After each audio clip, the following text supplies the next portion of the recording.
Bonjour! Dans cette vidéo, on va simplement aller à l'essentiel, c'est-à-dire faire l'installation d'une police d'écriture. Comment on fait? Soit on a une police qui a été achetée dans le Design Store, soit une police qu'on a achetée dans une boutique à l'extérieur du Design Store. Et je vais vous guider étape par étape comment installer vos polices, que ce soit dans un environnement ou dans l'autre. Sans plus tarder, le générique.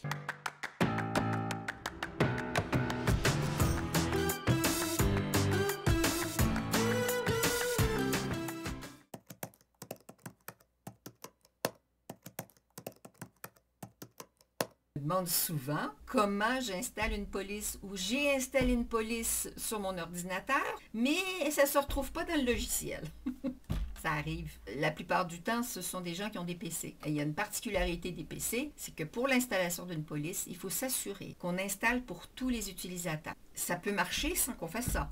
On peut faire simplement installer la police. Mais très souvent, on se retrouve où on ne retrouve pas notre police dans le logiciel. Ça, c'est la première chose à faire. La deuxième sera de fermer son logiciel et de le réouvrir. Cette procédure-là permet au logiciel, quand il se réouvre, d'aller chercher toutes ces informations-là sur votre ordinateur et de les télécharger. On va le faire ensemble.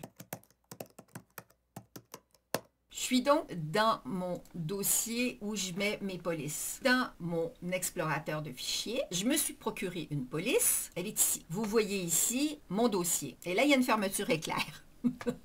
La fermeture éclair, ça veut dire qu'on appelle un zip. Et bien, c'est zippé. Ça veut dire que c'est fermé. Je vais faire un clic droit dessus et je vais lui dire d'extraire tout. Ça va me le ramener dans mon téléchargement. Donc, je fais extraire. C'est extrait. Vous voyez donc le dossier qui est créé est identique à mon zip, mais il n'y a pas zip écrit au bout. Je vais cliquer dessus et là, j'ai ma police. La police qu'on va sélectionner, c'est toujours une OTF si on a le choix. Je m'explique. Les polices OTF et les polices TTF. Quelquefois, quand on achète une police ou qu'on se procure une police gratuitement, peu importe, on a la possibilité de choisir entre la OTF et la TTF. Je vous conseille de toujours prendre la OTF s'il y a le choix des deux. Pourquoi? Parce que c'est la version la plus récente de police. Tous les caractères sont inclus. Si vous prenez la TTF alors qu'il y a la OTF qui existe, il est possible que la TTF ne contienne pas tous les caractères de police dans la police. Voilà. Donc, on choisit toujours la OTF. Je vais faire un clic droit sur ma TF et là, je suis dans Windows 11. Dans Windows 10, vous l'aurez ici dans votre menu, OK? Quand vous faites votre clic droit. On est dans Windows 11 et le « Installer » pour tous les utilisateurs se trouve ici dans les autres options. Et là, je vais faire « Installer » pour tous les utilisateurs. L'installation se fait, c'est terminé, on est bon. Je vais maintenant aller dans mon logiciel et je vais le fermer. Et une fois qu'il est fermé, quand je vais réouvrir, il va se retrouver là. Donc, vous vous rappelez du nom de la police, ça s'appelle Vintage. Si je fais un texte, je fais mon texte et maintenant, je voudrais lui appliquer la police Vintage que je viens d'installer. Je vais donc taper Vintage.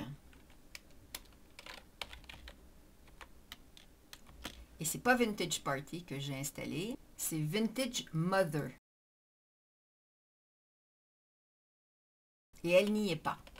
Vous voyez, quand même que je fais entrer, ça ne va pas me la mettre parce qu'elle n'est pas installée dans le logiciel. Donc, je répète, pour pouvoir installer une police, on fait la procédure d'installation classique comme si on était en train d'installer une police pour l'ordinateur au compte. La seule chose, c'est que pour que le logiciel puisse avoir cette police disponible, il faut fermer votre logiciel et le réouvrir. Maintenant, j'ai réouvert mon logiciel. Je vais maintenant écrire Vintage Mother.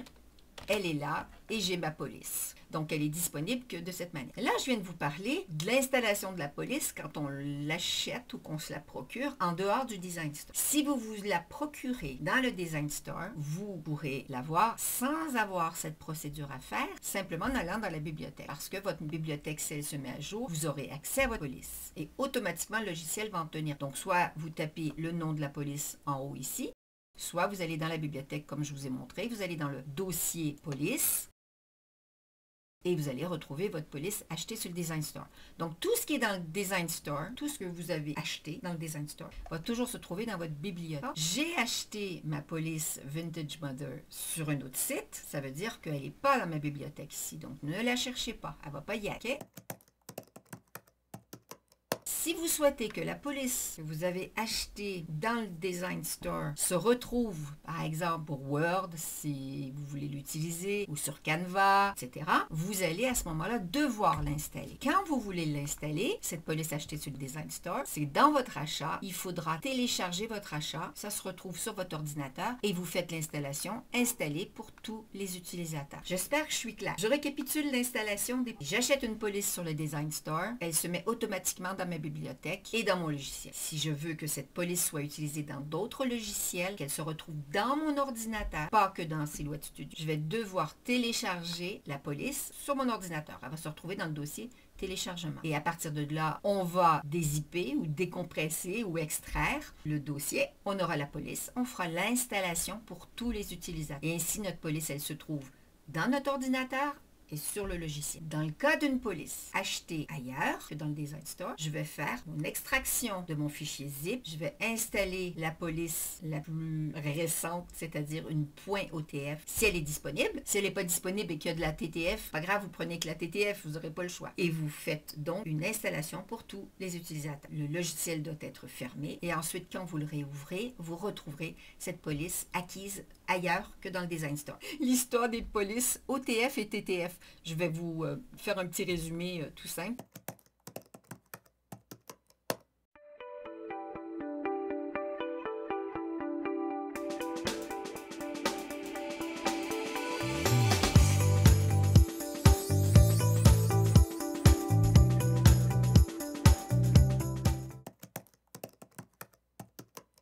Oui, il y a des différentes qualités qui existent.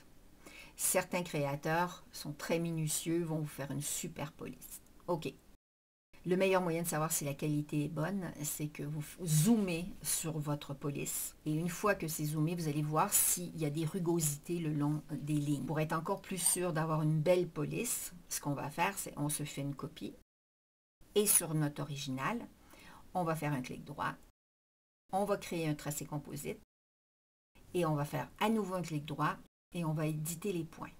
Si vous voyez qu'il y a une multitude de points, faites une simplification.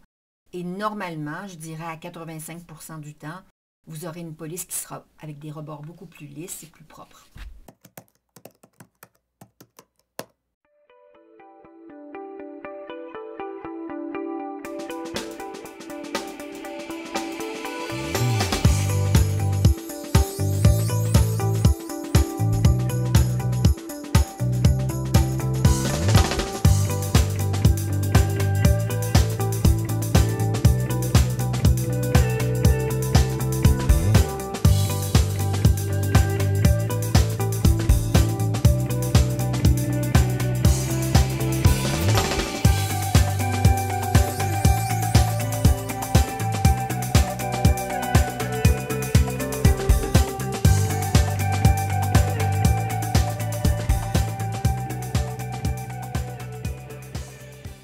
Alors, ça a répondu à vos questions. Dans le cas contraire, n'hésitez pas à poser vos questions en bas dans la section commentaires. Si vous souhaitez plus d'informations sur la vidéo que je viens de vous présenter, n'hésitez pas à aller dans le plus dans la description qui va vous donner le nom des polices éventuelles et également d'autres ressources. Je vous donne rendez-vous pour la prochaine vidéo sur les polices d'écriture dans cette série policière sur les polices d'écriture. D'ici là, je vous souhaite une très belle continuation créative. À très bientôt!